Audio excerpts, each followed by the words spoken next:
10, versículos 24 y 25, y considerémonos unos a otros para estimularnos al amor y a las buenas obras, no dejando de congregarnos, como algunos tienen por costumbre, sino exhortándonos, tanto más cuanto veis que aquel día se acerca. Hasta ahí la palabra del Señor. Resultados de la venida de Cristo. ¿Cuántos resultados de la venida de Cristo podemos encontrar? Muchos, una cantidad enorme de resultados, de beneficios, con la venida de nuestro Señor Jesucristo, su primera venida. Uno de los grandes resultados de la venida de Cristo al mundo fue el establecimiento de su iglesia, la organización de su iglesia. Y si nos quedáramos ahí tendríamos suficiente para considerar que hablar de la iglesia es hablar de esta institución divino-humana. Divino, una institución divina porque su origen está en Dios, pero humana porque está formada por humanos. Humanos todavía limitados, finitos, con errores, con flaquezas, con debilidades. Pero es la iglesia de Jesucristo. Y como beneficio de ella, de la iglesia, y como un medio de adoración hacia Dios, se forma también el culto cristiano, el culto público. Tenemos que decir que la vida espiritual, la vida cristiana, se cultiva de manera individual, secreta, así como públicamente, de manera colectiva. Es decir, que ambas maneras son indispensables.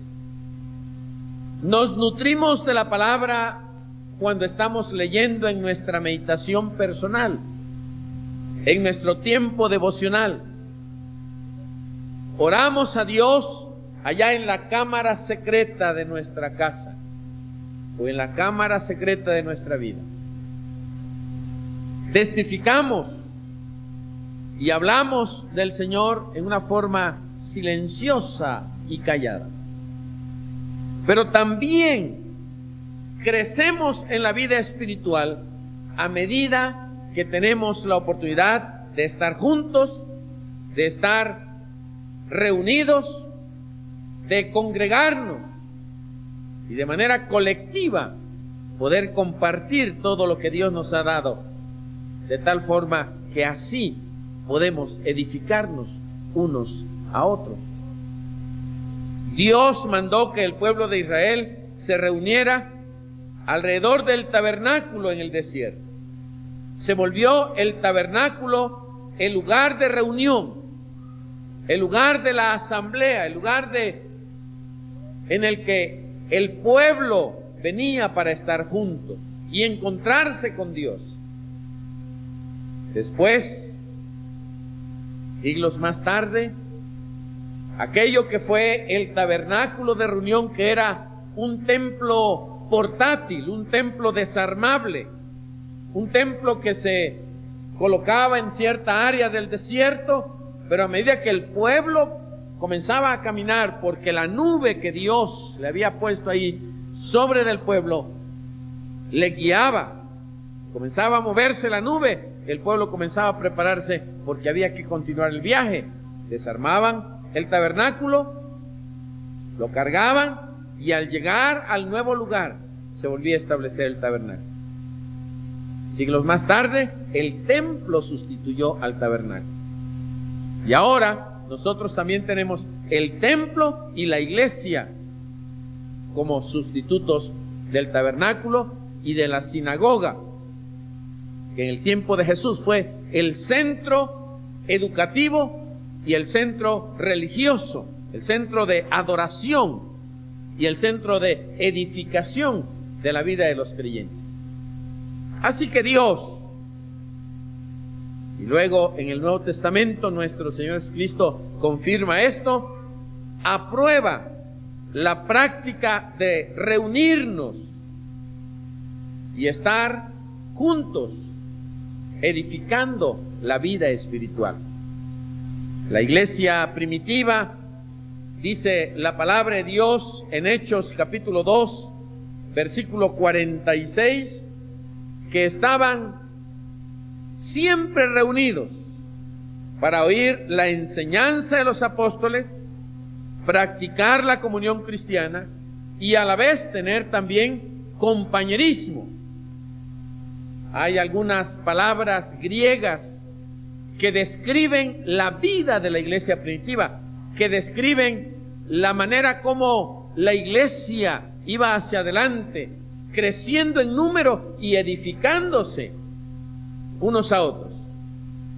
Por ejemplo, si hablamos de esa palabra griega querigma, el querigma era la proclamación de la palabra, la proclamación del mensaje de Jesucristo.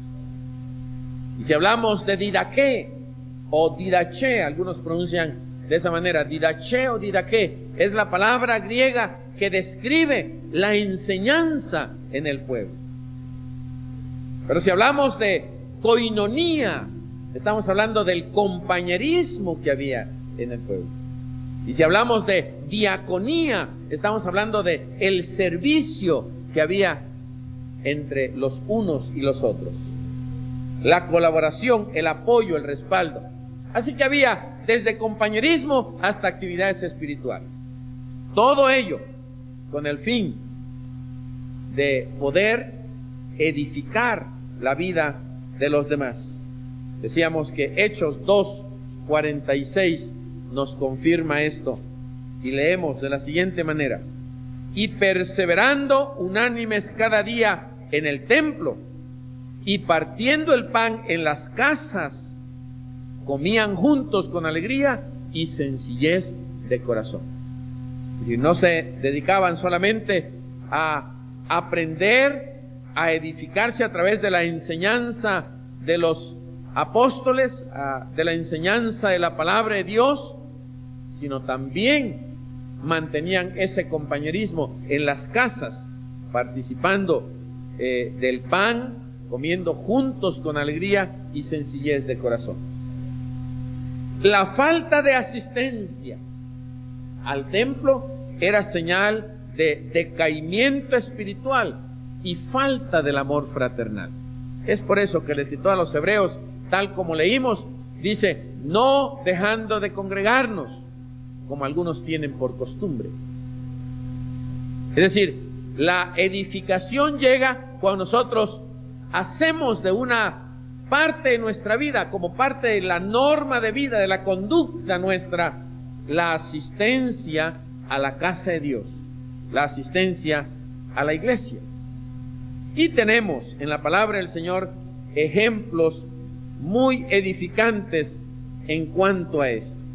Por ejemplo, en Lucas capítulo 2, versículos 46 al 49, encontramos a nuestro Señor Jesucristo dándonos ejemplo de que siendo un adolescente, teniendo solamente 12 años de edad, Él asiste a la casa de Dios.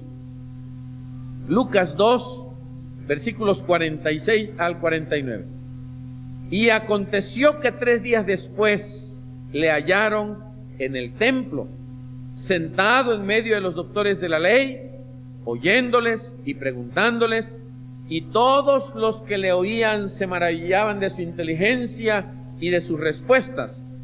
Cuando le vieron, se sorprendieron y le dijo su madre: Hijo, ¿por qué nos has hecho así? He aquí tu padre y yo te hemos buscado con angustia. Entonces él les dijo: ¿por qué me buscabais?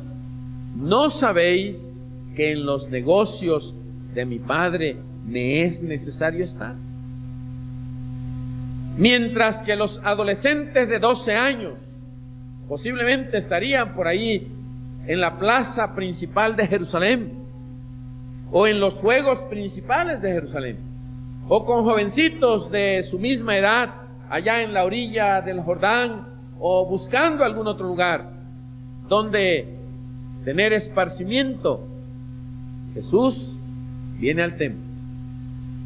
El niño Jesús, el jovencito Jesús, el adolescente, viene a la casa de Dios.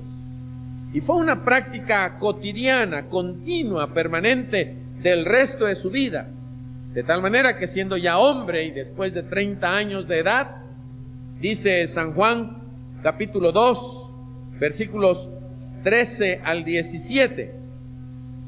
Estaba cerca la Pascua de los judíos y subió Jesús a Jerusalén y oyó en el templo y halló en el templo a los que vendían bueyes, ovejas y palomas y a los cambistas allí sentados, y haciendo un azote de cuerdas echó fuera del templo a todos y las ovejas y los bueyes y esparció las monedas de los cambistas y volcó las mesas y dijo a los que vendían palomas: quitad de aquí esto y no hagáis de la casa de mi padre casa de mercado. Entonces se acordaron sus discípulos que está escrito: el celo de tu casa me consume.